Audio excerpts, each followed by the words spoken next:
Petunia में बहुत सारे कलर्स आते हैं। यदि आप एक ही गमले में 3-4 कलर्स को जॉइंट करके लगाएँगे, बहुत ही सुंदर लगता है देखने में। मैंने अपने इस 6 इंच के कंटेनर में 3 कलर के पिटूनियाज़ लगा रखे हैं, लेकिन अभी 2 में ही फ्लावरिंग हो रही है। अब जो लोग ये समझ रहे हैं कि उनके पिटूनिया में फ्लावरिंग नहीं हो रही है, तो ये उचित समय होता है फ्लावरिंग के लिए। ये क्योंकि अभी कोहरा नहीं पड़ रहा। जब कोहरे की मार होती है, ठंड बहुत होती है, तो पिटूनिया फ्लावरिंग नहीं करता। लेकिन जब धूप में गर्माहट आ जाती है, यानी कि जनवरी से लेकर ये मार्च अप्रैल तक बहुत ही अच्छे से फ्लावरिंग करता रहेगा।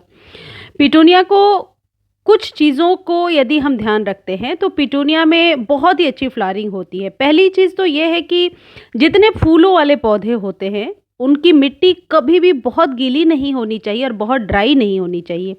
ऐसा उसी सिचुएशन में हो सकता है जब मिट्टी बहुत रिच बनी हो, यानी कि जब आप मिट्टी बना रहे हैं, उसी वक्त उसमें 40% गार्डन सॉइल में 40% सैंड और 20% कंपोस्ट मिला लीजिए। कोई भी कंपोस्ट हो सकता है।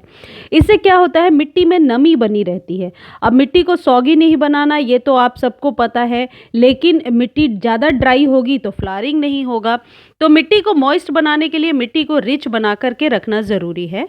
दूसरी चीज़ ये है कि पिटूनिया फुल सनलाइट का पौधा है। जब कभी पिटूनिया का पौधा आप लगा रहे हैं, तो आप इस बात का ध्यान रखें कि चौड़े मुंह वाले कंटेनर में लगाएं। हो सकता है डीप ना हो कंटेनर, क्योंकि इसकी जड़ें वैसे भी शैलो होती हैं, बहुत नीचे तक नहीं जाती हैं।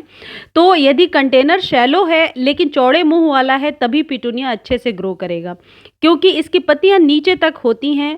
आपको एक चीज़ ज़रूर ध्यान देना होगा कि पत्तियों में फंगस ना लगे। तो फंगस लगने से हम तभी बच सकते हैं जब या तो नीम खली को हम 1-1 चम्मच हर एक 10 दिनों पे डालते जाएं, या फिर कोई अच्छा सा फंजीसाइड हो जो सप्ताह में 1 बार हम स्प्रे कर दें। देखिए, कुछ इस तरीके से इसकी पत्तियां नीचे की तरफ होती हैं। या तो आप सावधानी से कट करके पत्तियों को हटा दें, या फिर आप उलट पलट कर देखते रहें कि पत्तियों में फंगस ना लगे, क्योंकि एक बार जब पत्तियां, इसमें फंगस कुछ अलग तरीके का लगता है, यानी कि गुड़हल जैसा नहीं लगता। इसमें क्या होता है कि पत्तियां सूखना शुरू कर हो जाती हैं, और फिर उसकी वजह से और सारी पत्तियां सूखने लगती हैं।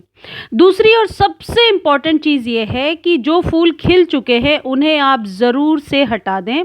2-3 दिन यदि आप रहने देंगे तो धीरे धीरे इसके बीज पकने शुरू हो जाएंगे। फिर पौधा फ्लावरिंग कम करेगा और बीजों को बनाना शुरू करेगा। अच्छा, इसको तोड़ने का एक तरीका भी है। सिर्फ ऊपर से फूल ना हटाएं, थोड़ा 2 इंच नीचे तक तोड़ें, ताकि बीज बनने का जो स्थान है वो भी कट जाए, साथ में हट जाए। तो डेड हेडिंग की वजह से नए फूल पाना पिटूनिया में बहुत ही आसान होता है।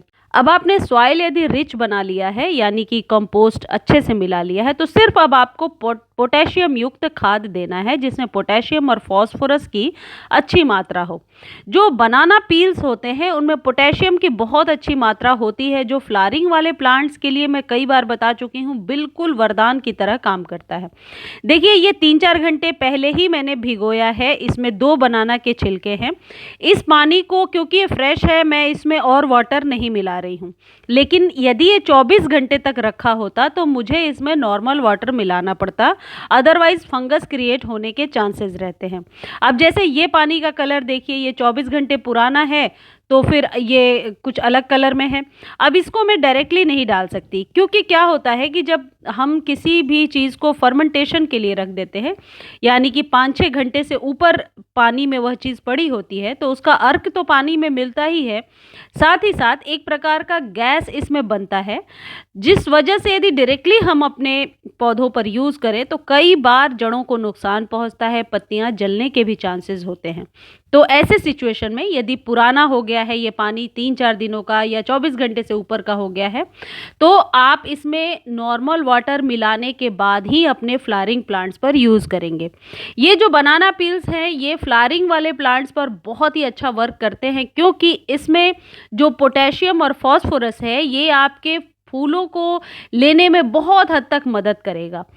और यदि डायरेक्टली आप डालना चाहते हैं तो 3-4 घंटे पुराना पानी है, तो उसे आप डायरेक्टली यूज़ कर लें। अब इसको यूज़ कितना करना है, आप हर एक 3 से 4 दिनों पर नॉर्मल वाटरिंग जब आप करते हैं, जैसे आज नॉर्मल वाटरिंग कर दिया तो 2 दिनों बाद बनाना पील वाला फर्टिलाइज़र दे दिया, फिर 3 दिनों बाद नॉर्मल वाटरिंग कर दिया। ऐसे एक ऑल्टरनेटिव रेशियो आप बना लीजिए।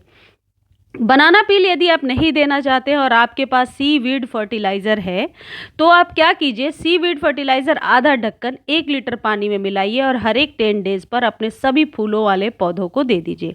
आप इसे इंडोर और आउटडोर सभी प्लांट्स पर दे सकते हैं।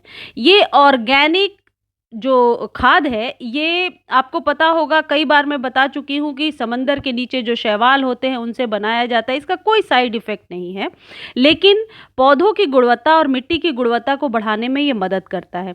कई बार हमारे पौधों का पीएच लेवल बढ़ जाता है, लगातार खाद डालते रहते हैं हम तो, और यदि खाद के बीच में गैप नहीं मेंटेन करते हैं, तो ये आपके मिट्टी के पीएच को भी मेंटेन करता है। यानी कि ये जब आप 10 दिनों पर डालते हैं और फिर बीच में ऑर्गेनिक खाद, घरेलू खाद डालते हैं, तो मिट्टी जो है उस खाद को अच्छे से इंटेक कर पाती है। जैसे फिटकरी वाला एक उपाय मैंने आपको बताया था, वो बहुत ही अच्छा उपाय रहता है, मिट्टी के पीएच लेवल को मेंटेन करता है।